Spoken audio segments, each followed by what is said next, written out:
Hora do Enem no ar e hoje é dia de Química? O que é isso? Isso aí é o gás nobre, rapaz. Tá, mas aqui, com licença, poderia se retirar? Ih, nem adianta tentar, Landim. Qual foi? Gás nobre, né? Não reage. Francamente, roda a vinheta. Vai, sai.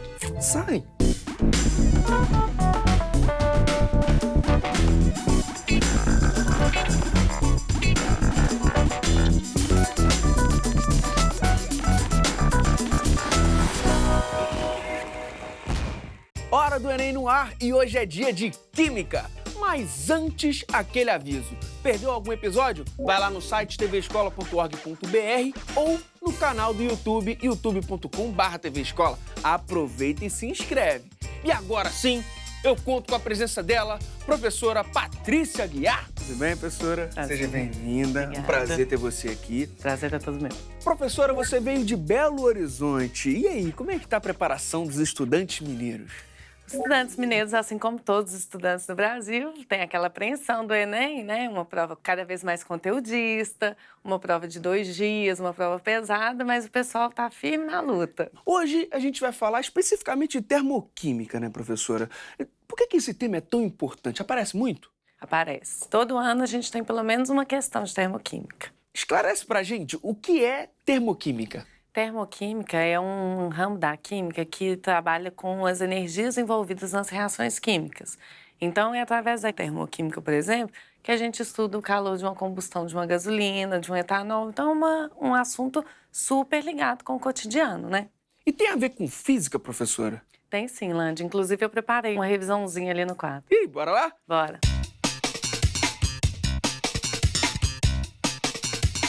Então, Landy, energia, calor e temperatura. Esses 3 conceitos, eles estão muito presentes no nosso cotidiano, mas a gente utiliza eles no nosso cotidiano de uma forma não coerente com a ciência. Então, a energia, do ponto de vista científico, ela é a capacidade de realizar trabalho. Energia, o conceito de energia é uma coisa bem abstrata mesmo. Capacidade de realizar trabalho seria um corpo, você fazer uma força no sentido do deslocamento desse corpo. Por exemplo, carregar alguma coisa. Você está fazendo um deslocamento no sentido dessa força que você está realizando. Isso é energia. Calor é o fluxo de energia entre corpos. Então, só vai haver calor quando você tem 2 corpos em temperaturas diferentes.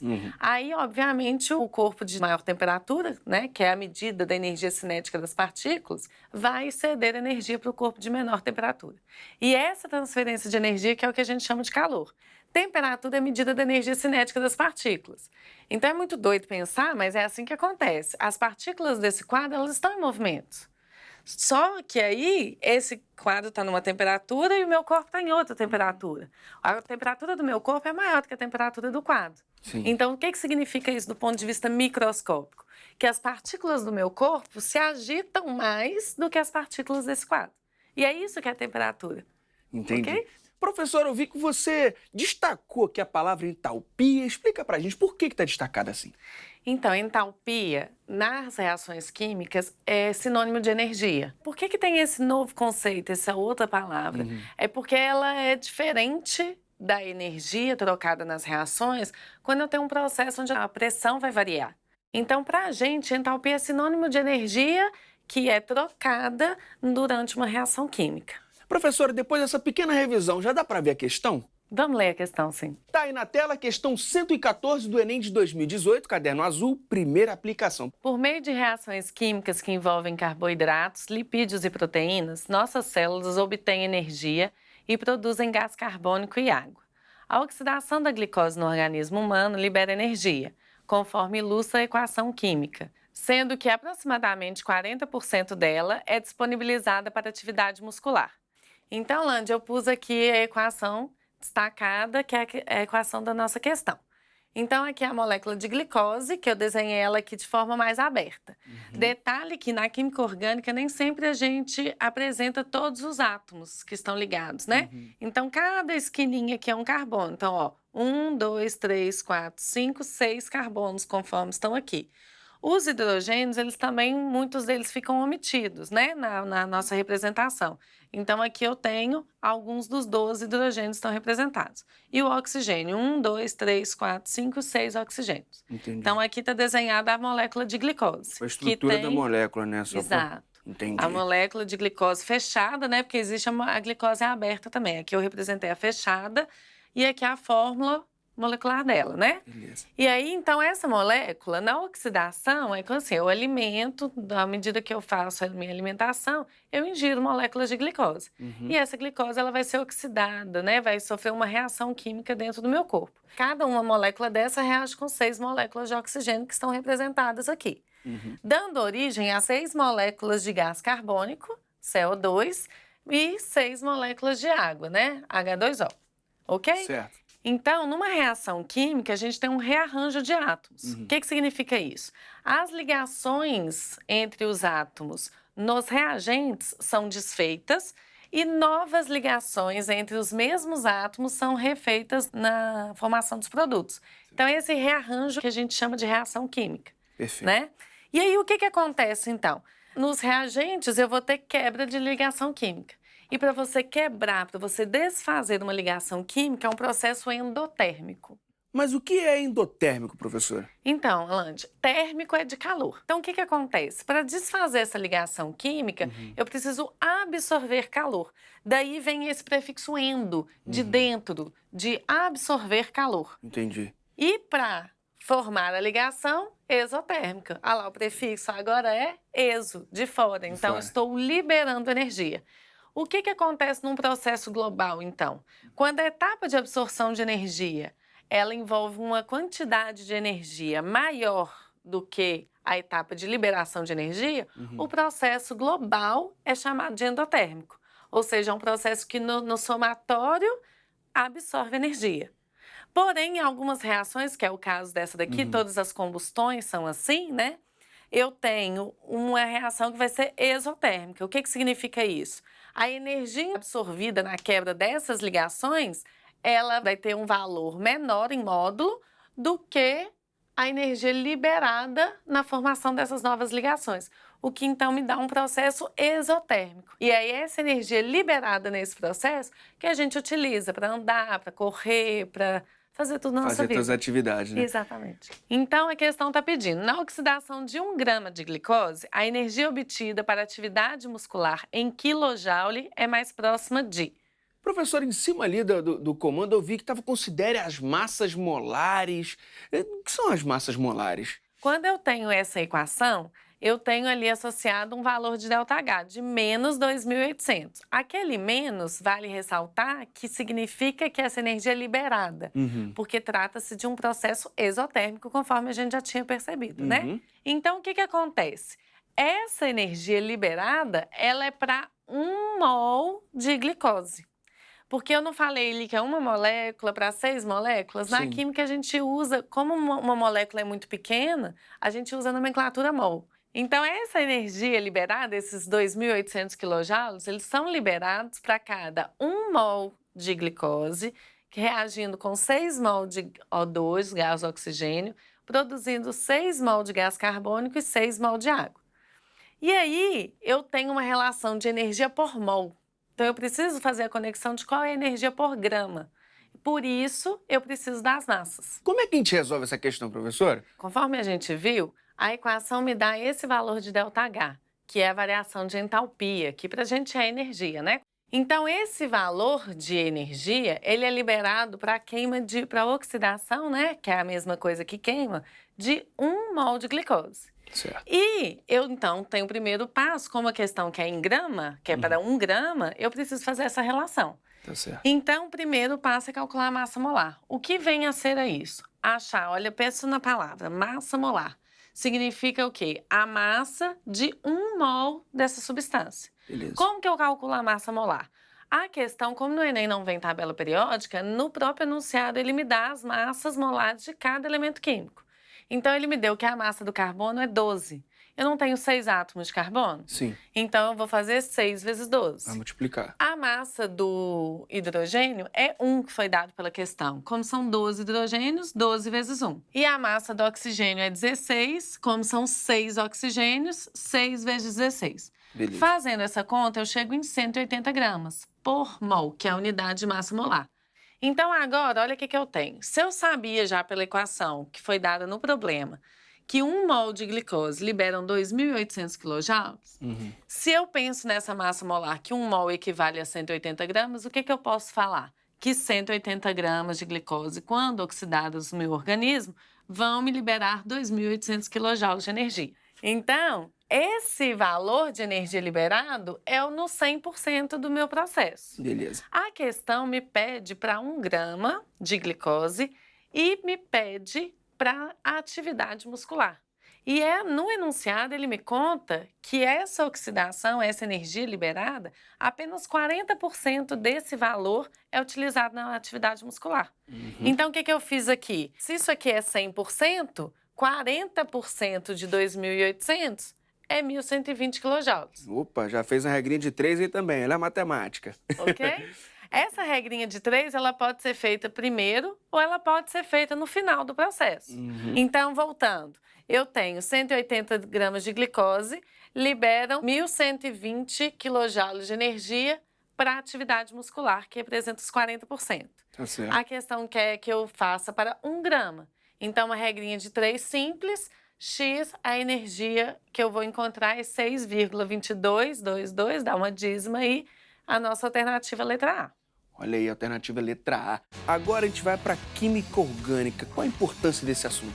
É o assunto mais cobrado no Enem. E quais são os principais conceitos da química orgânica? Como que o carbono se liga? Quais são as funções orgânicas, que é uma série de grupos funcionais que identificam as funções orgânicas?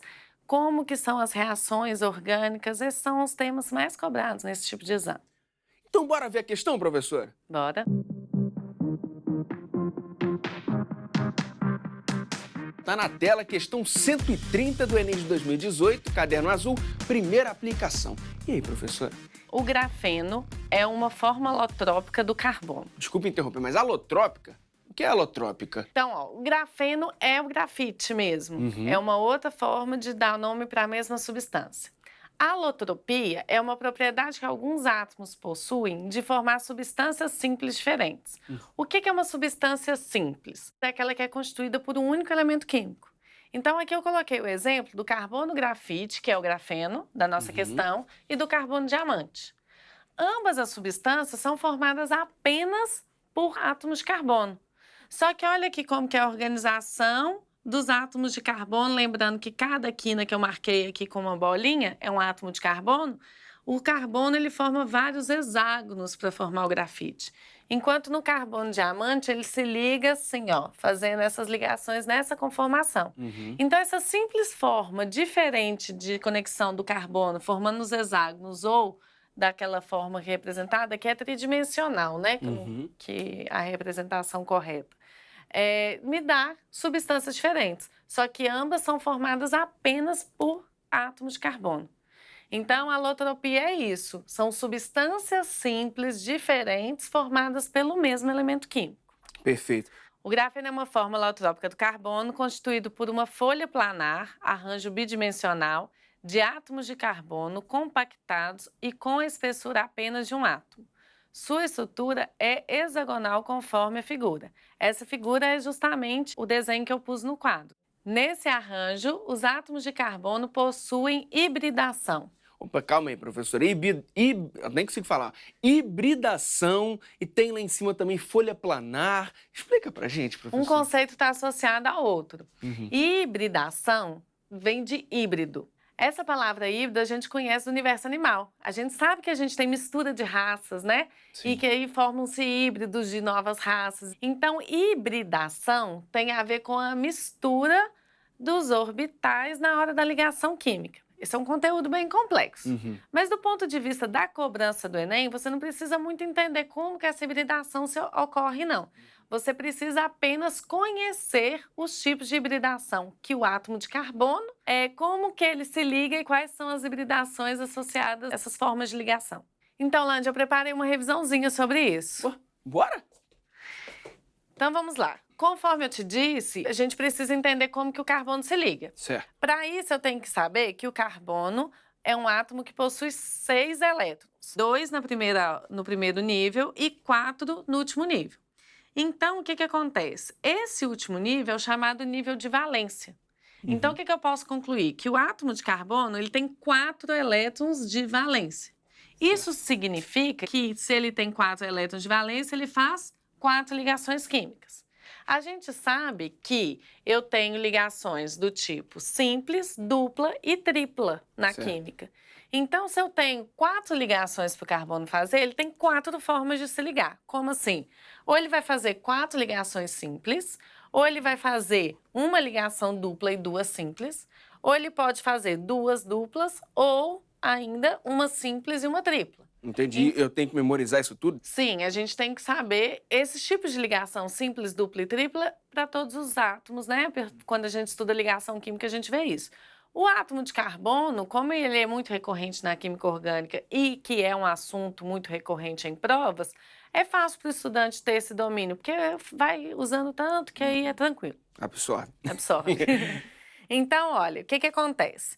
A gente pode perceber aqui pelo meu desenho que a estrutura, a organização espacial dos átomos que vão estar ligados aqui no carbono é similar com o que eu mostrei aqui no diamante. Sim. Então, o que eu posso perceber?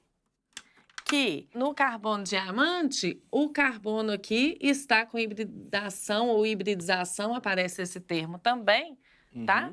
Ele está com hibridação sp3. Na hibridação sp3, o carbono está fazendo 4 ligações simples e essas ligações a gente classifica elas de sigma. Continuando aqui, na outra forma de ligação do carbono, onde ele faz uma ligação dupla e 2 simples. Sim. Se é simples, é sigma. Certo. Na dupla, uma das ligações é sigma e a outra é pi. E aí a hibridização ou hibridação relacionada a essa conformação aqui do carbono é sp2. A essas duas outras formas, a gente percebe por que as duas formas têm hibridação sp. Certo. Olha aqui. A conformação geométrica espacial desse carbono aqui é uma, que é diferente dessa. Certo. Agora você percebe que essa e essa, elas são iguais? São parecidas. Os dois são lineares, certo, né? Então, olha, Lande, essas duas aqui, você percebe que a geometria, a organização dos átomos que vão ligar nesse carbono, elas são lineares, tá vendo que é igual? Eu tô até vendo aqui que eu esqueci de colocar aqui, ó, o sigma.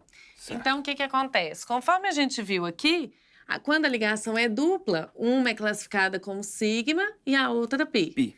Aqui, então, uma sigma e uma pi. Certo. Sempre assim. Nessa conformação, na tripla, a do meio é sigma e as duas de fora são pi. Certo. E a sigma e a simples sempre sigma. Perfeito. Ok? Então, o que acontece? Essas hibridizações ou hibridações, elas estão associadas à geometria do carbono. Então, o que a gente viu aqui? Essa conformação, ela é espacial, né? Que eu estou num plano, então ela é espacial. Ela é chamada de tetraédrica. Tetraédrica. Isso. Como se fosse uma pirâmide de base triangular. Então, é como se o átomo de carbono estivesse no meio dessa pirâmide e em cada vértice eu tivesse os átomos dos elementos que vão se conectar nesse carbono. Entendi. Ok? Então, a hibridação do diamante é sp3, por isso, a geometria do carbono tetraédrica. No caso do carbono grafite, o grafeno da nossa questão, a geometria vai ser assim.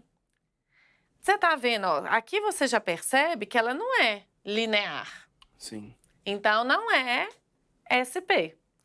E também não é SP3, porque tá vendo que aqui tá planar. Não foi lá que a questão falou que era planar? Porque essa forma, essa conformação, ela não é planar. Essas duas são. Né? Porque isso daqui tá numa linha e isso aqui é um triângulo, tá vendo? Tô vendo. Então, um triângulo é planar. Agora, aqui já não é planar. Então, o estudante, só naquilo ali, ele já podia descartar o sp3 tetraédrico. Isso aqui. Aqui eu tenho ligações duplas omitidas, que a gente não representa, por quê? Porque essa dupla é daqui também. E aí começa a ficar complicado de ficar representando. Sim. Então, essa representação, ela é a representação de um carbono que tem hibridação sp2. Perfeito. E geometria trigonal plana ou trigonal planar, conforme está na questão. Olha aí, então a gente chega na resposta já, né, professora? Sim. Resposta letra B, sp2 de geometria trigonal planar.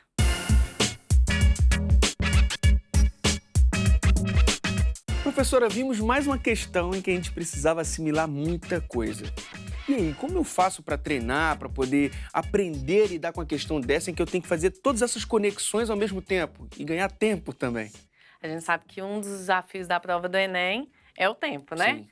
Então, quando eu vou estudar química orgânica, eu preciso saber como que o carbono se liga, quais são as classificações do carbono, quais são as geometrias associadas a esse carbono. Então, são esses conceitos iniciais de o que é um átomo, o que é uma molécula, o que é um elemento químico, o que representa o número atômico, o que representa massa, qual que é a geometria, como que a ligação se dá. Esse conceito, saber interpretar, apesar de na prova do Enem não ter tabela periódica, você estudar a tabela periódica e entender o que ela te fornece, o que aqueles dados significam, é o ponto inicial para o estudante começar a entender a química. E agora é a hora do nosso Momento Pop Prof.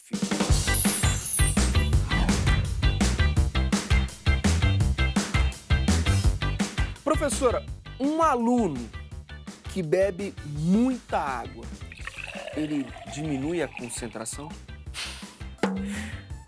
Podemos dizer que sim, né? Vamos pensar que a gente é uma solução aquosa?